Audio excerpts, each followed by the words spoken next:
And the Moss famous street party will be back in La Bay on July the 14th.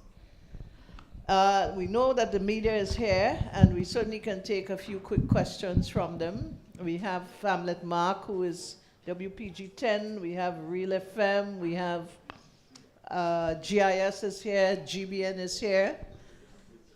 You know, when we talk about news, this is news. This is what Grenadians need to hear, good positive news. Hearing from those who would have been trendsetters and continuing with the legacy of such a dynamic institution, Moss. Sherry Ann Noel, GIS, go right ahead. Congratulations on your 50. A lot of beautiful music. I was paying particular attention to the celebration dates, July 6th to the 14th, in terms of the Calypso show on the 6th, the event at Pier 57 on the 13th, and the Street Jam, Street Fest on the 14th. My question to you is that Moss International is a band that was born in the heart of Grenville. We know the problems with Rainbow City, and the fact that you're celebrating 50, my question to you is, why the Street Fest on the 14th as opposed to having a big fest for like getting back Rainbow City to where it should be? Okay, thanks very much for that question. And it brings back memories, for example, when we did our calendars, when we were performing live, and we were traveling, we always had a clash between Caribana and Rainbow City, okay, the same weekend. And we used to deliberately end our Canadian stint in time to get back to do Rainbow City on the final Tuesday. I make the point to say that we recognize that Rainbow City is an important part of what's happening in La Bay, and being a La Bay band, we wanted to make sure we contributed to it. We could not do that for these celebrations this year because there's a significance in the dates that we chose. The band's first performance in 1974 was on the first Saturday of July. And therefore we wanted to honor that anniversary date, which is why the show on the 6th is that parallel show. The date was not accidental, it's the anniversary of the first performance of Moss. Having said that, as we mentioned earlier on, we have a number of guys coming in from North America to perform. And if we have to perform at La Bay, at Rainbow City, which is almost a month afterwards, it means they would have to stay in Grenada or come back to be able to be part of that performance. And that was infeasible, not practical. So that is why we have everything in the space of 1 week, because we have to be able to accommodate the membership who is abroad, who wants to be a part of the process. So while we recognize the link to Rainbow City and to La Bay, we could not extend this celebration to cover La Bay in that sense because we would not have had all the membership there. Having said that, I know Ian has been in discussions with the La Bay committee as to gaining permission and so on for us to participate and do the street party. And who knows, it may be possible to come up with something which we can look at as part of the Rainbow City Festival. But at this point, it's not on the agenda. Thanks. And of course, we all would love to see Rainbow City back up to the top of the list. Gary, good evening. Go ahead. Good evening. Once again, Moss International, congratulations on such a momentous occasion. Growing up, listening to Moss International and being in the media, there has been that conversation, drawing parallels to other islands and them copying Jab Jab music. there is that conversation about WCK. Could you comment on the timeline of WCK versus Marston International's release of Jambalasi and the use of conch shell? Because some would say, and you might agree, and you can confirm, that Marston International is the first to have used conch shell in soca music. So please comment on the timeline, who came first and who might have copied or who would have influenced the other. Thank you very much. I can take that one. I think the dates of the records, both records, Jambalasi Rule and the Fish Time, if you look back at the records, you would see clearly which one was produced first, and Jambalasi Rule was produced more than a year earlier than Fish Time by WCK. There's a story to it, but I will save that for another day. The story is, so after we released Jambalasi, both WCK and Moss performed at the After Dark in Barbados at a Caribbean music festival. And we met WCK on many of our trips to Canada. I don't remember us performing together with them in Canada, but we were all on the circuit together.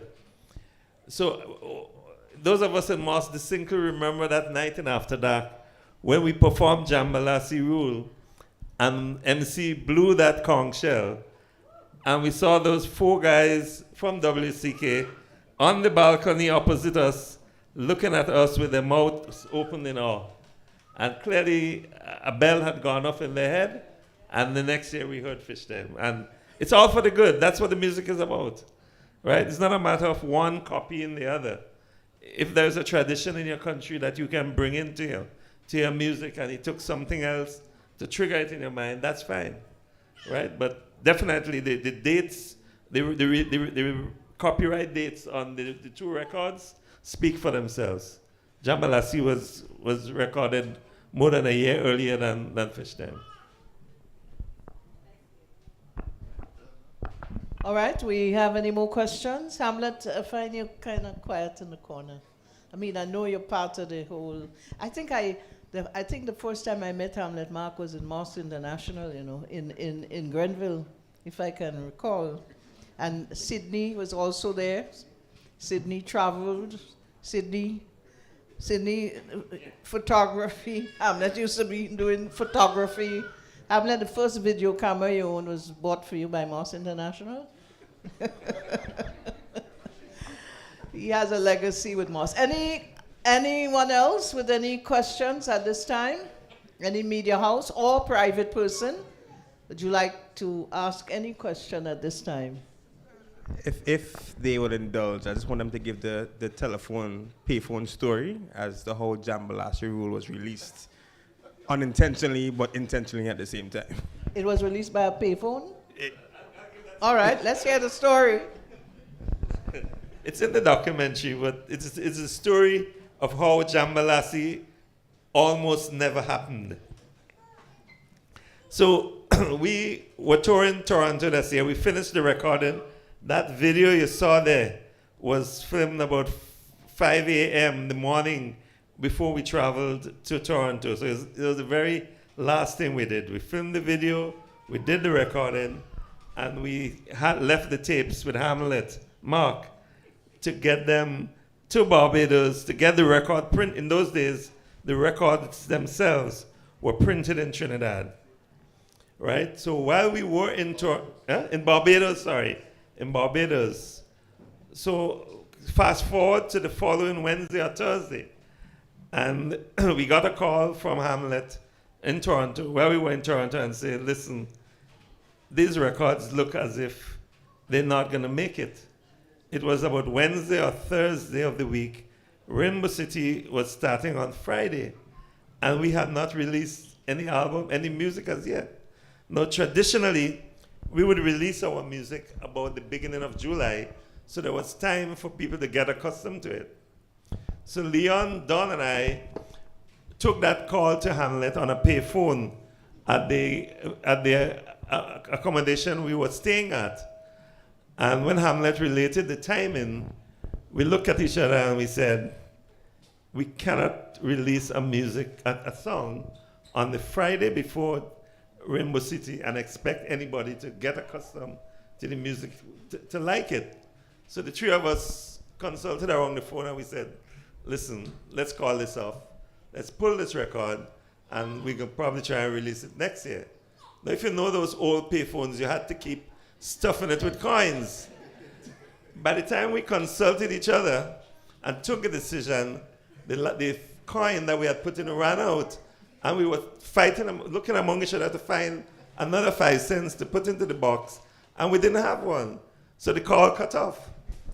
So we said, look, listen, let Hamlet do what he wants. Whatever happens, happens. And that's how Hamlet didn't hear anything else from us, so he went ahead and released the song. So that's how Jambalasi got released on the Friday before Rainbow City. Hamlet, you remember that story? So my sons always like that story. Well, Hamlet, stand up. We have to say thank you to Hamlet. Stand up, Hamlet, come on. Because if you didn't take that initiative, we probably would not have had, why is she waving, Jambalasi Rule? How the song reached. You want to know how the song reached back to Grenada? Hamlet had to tell that side of the story. Hamlet, how did we get the record down from Barbados? Do you remember? Yeah, no, the record was shipped it was produced by West Indies Records Limited. And there were a number of other Grenadian artists who were bringing in music also that weekend. So they packaged it, and then they asked one of those who were coming to Grenada to also carry this record down from us. And then we got somebody to pick it up at the airport and to distribute it to the DJs. We only had, I think, 50 copies. So we gave each of the main DJs a copy on the front. How then? Robert White, yes. Black Roots, okay. Yeah. Okay. Robert White, he's bringing in Black Roots music. There was no space on Leah. Yeah. And the manager of WRL would ask Robert if he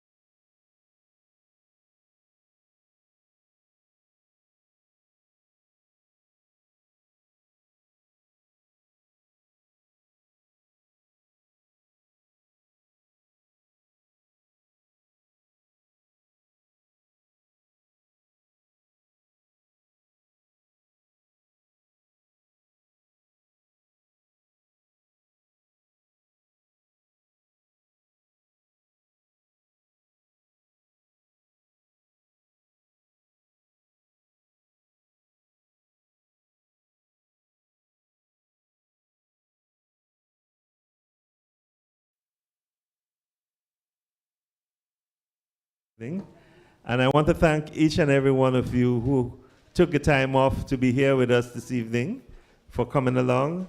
In their absence, I would like to thank the dignitaries, the Minister, Mr. Romain, and the CEO of the Cultural Foundation.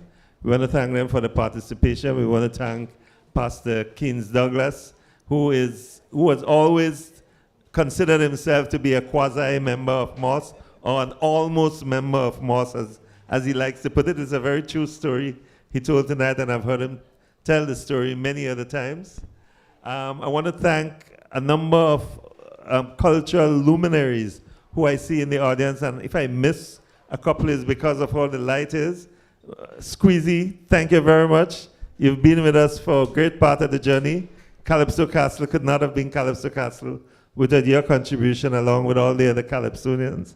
I still love and enjoy playing Soca Bonita, and I look forward to doing that on the 6th of July, hopefully. Senator, all right, iconic MC across the years in the Calypso world. Senator, thank you very much for joining us. Glad to see you here. Mr. Eugene Gittins. Our very first performance in Boston was thanks to this man. It was the first time we performed alongside an international artist.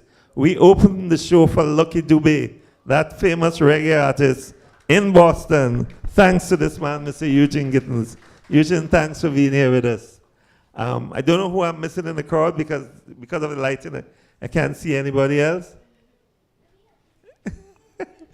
But again, thank you to everyone, to all who worked behind the scenes to make this happen. And we look forward to you joining us for the 50th anniversary celebration. We have 3 great events down, 2 of them naturally in Grenville, and we hope you can find the time to join us, if not for all, for at least one of the events. So stick around, guys. We do have some refreshments for you. So don't just run away yet. The ladies will, it's a buffet. So join the buffet and do stick around and mingle. And we're here to chat. And if any other media have other questions, we're available to chit-chat with you. So thank you very much, everyone. Shoma, thank you very much. How could I miss saying special thanks to the Master of Ceremony? As you heard the stories, she has journeyed with us from the days when the studio was in my parents' basement. All right, and she's been with us all the way. Shoma, glad you could be here with us tonight. And Thank you very much. And I continue to be bothered, harassed by your nephew, Ian. But nevertheless, it's a pleasurable thing. Thank you so much, ladies and gentlemen, for accepting me into your airspace at this time. And it has been a pleasure. Those of you on the World Wide Web, Mikey Live, on the stream, we thank you so much for joining us on this very important occasion. And we look forward to seeing you in the celebration of MOS 50, MOS International. Once again, thank you very much for viewing, and thank you very much, audience, for being here.